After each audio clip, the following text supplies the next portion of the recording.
الشرقية في المعارضة بداية الفصل، لأنه في الأمريكان عن شفت الفرنسي اللي كتب التقرير المشهور عن السعودية أنه هذه لابد أن يشيلون الأسهم وكذا، اللي كان في مجلس الأمن القومي اللي كذا.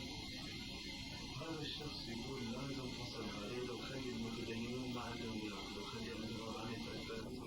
أنا اجتمعت مع المخابرات الإنجليزية والأمريكية من فترة في لندن، وطالبيني على أساس تحليل الوضع في السعودية، بس هاي بيني وبينك أمانة.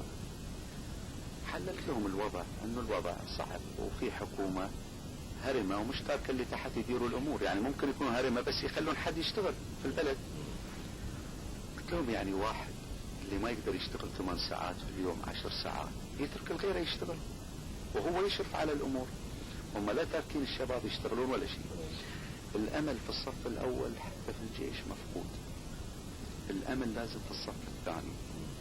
والصف الثاني هذه اللي ناس يروحون أوروبا، ناس يروحون كذا، واحد يشوف يعطي هذا الضابط بدون ما يطلب منه خدمة، يعني يخلق علاقات الشخصية مع هالناس اللي في المفاصل. هذا جزء مهم في العملية في رأيي الشخصي، لأن أنت هنا معناته مش طالب منه طلب عشان تعطيه، يعني ما تسوي عليه منه أن تقول له والله أنا بساعدك لأنه أنا كذا وكذا. هذه لوين يروحون؟ لندن، باريس، روما، سويسرا، معروفين. هذه اللي نشتغل عليهم، سفارات نفذوا، واحد وقع في مشكلة، واحد مرض يبي علاج، مش عارف ايش، من هالناس المعينين. هذه وما تكلف كثير. هذه نقطة. النقطة الثانية، الانجليز قالوا لي احنا بنوقف لاخر لحظة مع آل سعود، لانه البديل خطر، البديل الاسلاميين، واحنا ما نريد اسلاميين. لو مالين بس ما يقدرون الا يضمنون بديل، لانه كان عندنا مشكلة. احنا نجحنا انه سحبنا قواعدهم من السعودية لقطر، هنا عمل خلل. الان اعطوهم مرة ثانية قواعد مدفوعة الثمن.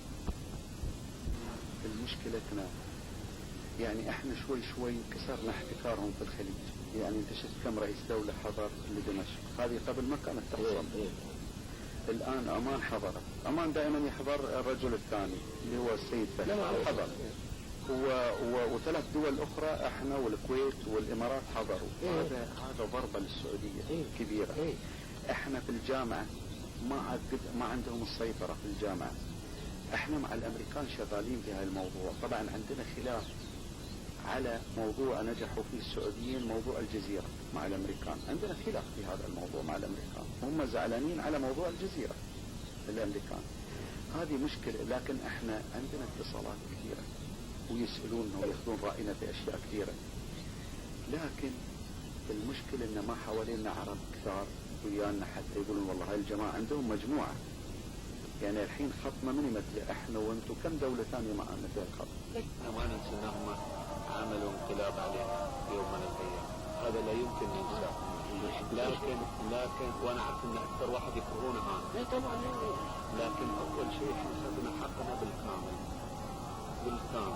وبالقوة. هذا الشيء الثاني، احنا بغينا نكون على حياد شوية معاهم في بعض الامور، لان هم شكلوا وضغط علينا مع امريكا عجيب، واحنا 3 سنين صمدنا امام هذا وما غيرنا موقفنا، وهم قاعدين يحاولون يشتغلون علينا في كذا موضوع. هاي بس الحوض سلطان بيني وبينه ويضحك مسكني على جنب ملكنا يقولوا انا والان قاطع عني كل الفلوس، ابيع املاكي عشان اعطي الناس. قال لي احنا مو بحقين بالانتخابات، اذا ما عطنا الناس ما يريدوننا. بندر عنده حالة نفسية، عنده حالة نفسية وبسبب وقفت الامور عليه. وتعرف الان قاعد يبيع اشياء عشان يصرف ويسد